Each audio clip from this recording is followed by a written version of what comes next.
আমার প্রিয় ছাত্রছাত্রীরা,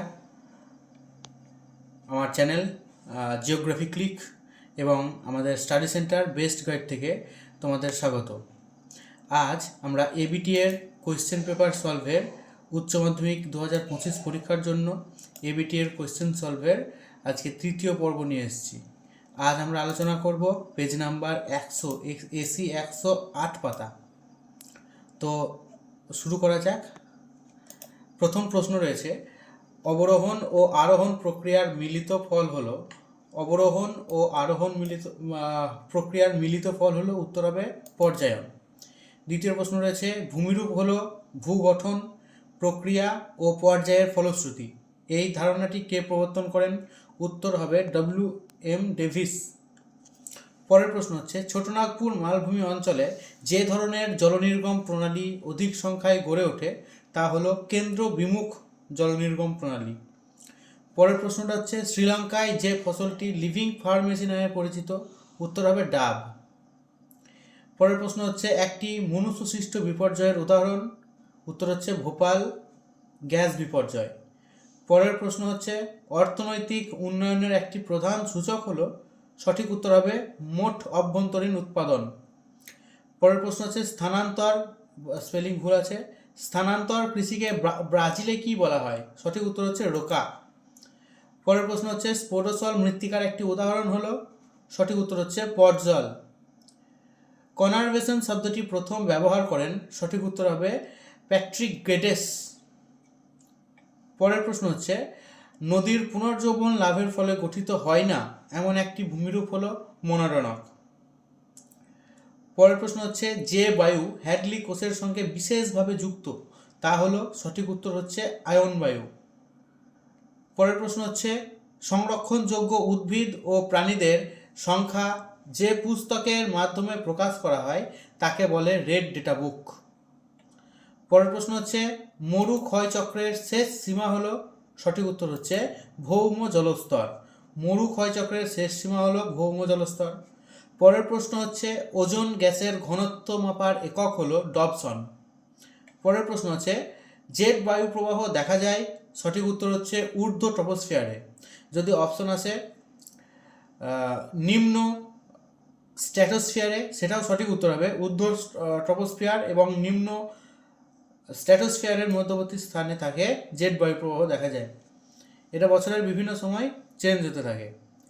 পরের যে প্রশ্ন আছে, ন্যূনতম ব্যয় তত্ত্বে সমপরিবহন ব্যয় রেখাকে কি বলা হয়? সঠিক উত্তর হচ্ছে আইসোটিম। ভারতের নায়াগ্রা জলপ্রপাত যে রাজ্যে অবস্থিত তা হলো ছত্তিশগড়। পরের যে প্রশ্ন আছে, বায়োডাইভার্সিটি বা জীব বৈচিত্র্য শব্দটি প্রথম ব্যবহার করেন? সঠিক উত্তর হবে ওয়াল্টার রোজেন। পরের প্রশ্ন, সর্বনিম্ন প্রশাসনিক একক হলো মৌজা। মৌজা হলো সর্বনিম্ন প্রশাসনিক একক। পরের প্রশ্ন, ভারত সংখ্যা বিবর্তনের তত্ত্বের যে পর্যায়ে অবস্থিত তা হলো তৃতীয় পর্যায়ে। ভারত জনসংখ্যা বিবর্তন তত্ত্বে তৃতীয় পর্যায়ে অবস্থিত। পরের প্রশ্ন হচ্ছে, প্রাথমিক অর্থনৈতিক ক্রিয়াকলাপের সঙ্গে যুক্ত কর্মীদের বলা হয় লাল পোশাকের কর্মী। এখানে বানানটা ভুল আছে, অর্থনৈতিক। প্রাথমিক অর্থনৈতিক ক্রিয়াকলাপের সঙ্গে যুক্ত কর্মীদের বলা হয় লাল পোশাকের কর্মী। পরের প্রশ্ন হলো, উৎসন্দ জল কাকে বলে? সঠিক উত্তর হলো অগ্নুৎপাতের সময় গলিত লাভার সঙ্গে ভূ অভ্যন্তরে জমা থাকা জল খনিজ মিশ্রিত হয়ে ভূপৃষ্ঠের বাইরে এলে তাকে উৎসন্দ বলা হয়, উৎসন্দ জল বলা হয়। পরের প্রশ্ন হচ্ছে, সোলাম কাকে বলে? মৃত্তিকা পরিলেখে পরিণত মাটি নরম, শিথিল ও ঝুরঝুরে ও হিউমাস সমৃদ্ধ এ ও বি স্তরকে একত্রে সোলাম বলে।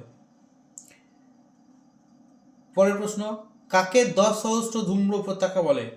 আমেরিকা যুক্তরাষ্ট্রের আলাস্কার কাইমাই ন্যাশনাল পার্কে 10,000-এর বেশি ফিউমারোল অবস্থান করায় একে 10 সহস্র ধূম্র উপত্যকা বলে। পরের প্রশ্ন, ফেজ কাকে বলে?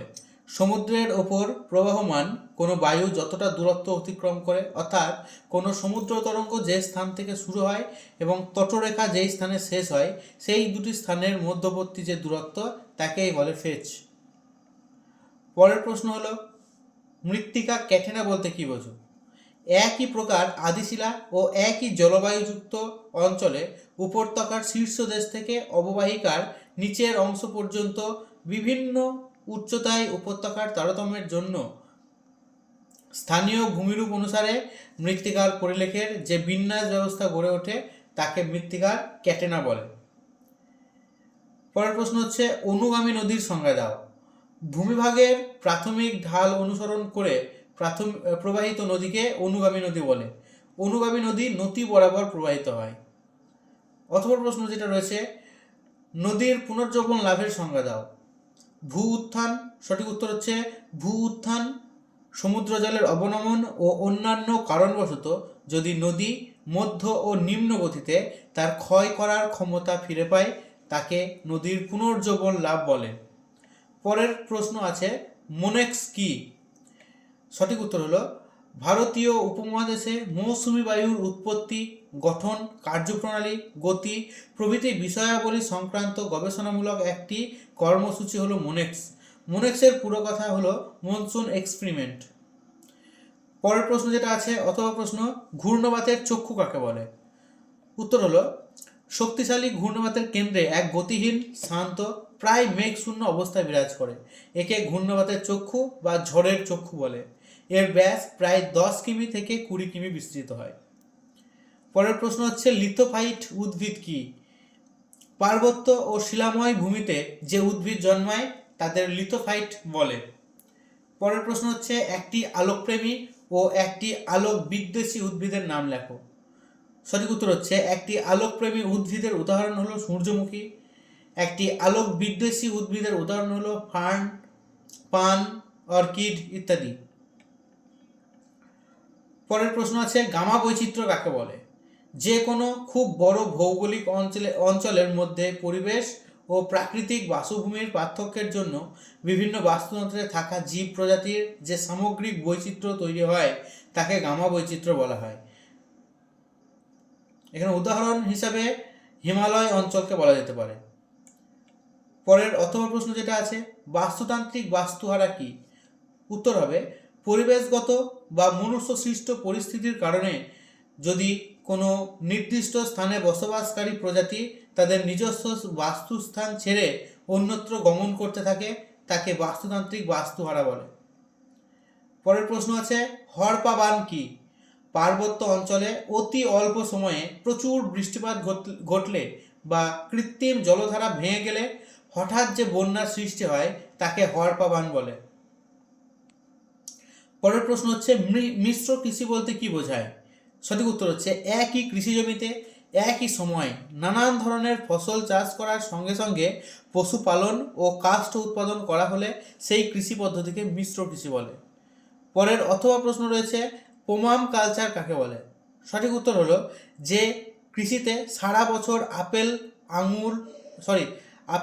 আঙুর, কলা ইত্যাদি ফলানো হয় তাকে পোমাম কালচার বলে। বানান ভুল রয়েছে। পরের প্রশ্ন হচ্ছে শ্বেত বিপ্লবের জনক কে? সঠিক উত্তর হচ্ছে ডক্টর ভার্গিস কুরিয়েনকে শ্বেত বিপ্লবের জনক বলা হয়। পরের প্রশ্ন সবুজ গ্রাম কি? কোনো বনাঞ্চলের মাঝে কয়েকটা কুটির নিয়ে যে গ্রাম গঠিত হয় তাকে সবুজ গ্রাম বলে। পরের প্রশ্ন রয়েছে হীরক চতুর্ভুজ কাকে বলে?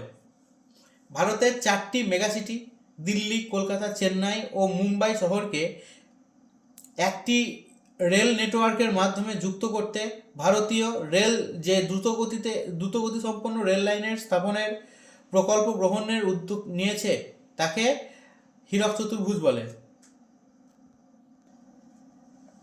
ভারতের 4টি মেগাসিটি দিল্লি, কলকাতা, চেন্নাই ও মুম্বাই শহরকে একটি রেল নেটওয়ার্কের মাধ্যমে যুক্ত করতে ভারতীয় রেল যে দ্রুত গতিসম্পন্ন রেল লাইন স্থাপনের প্রকল্প গ্রহণের উদ্যোগ নিয়েছে তাকে হীরক চতুর্ভুজ বলে।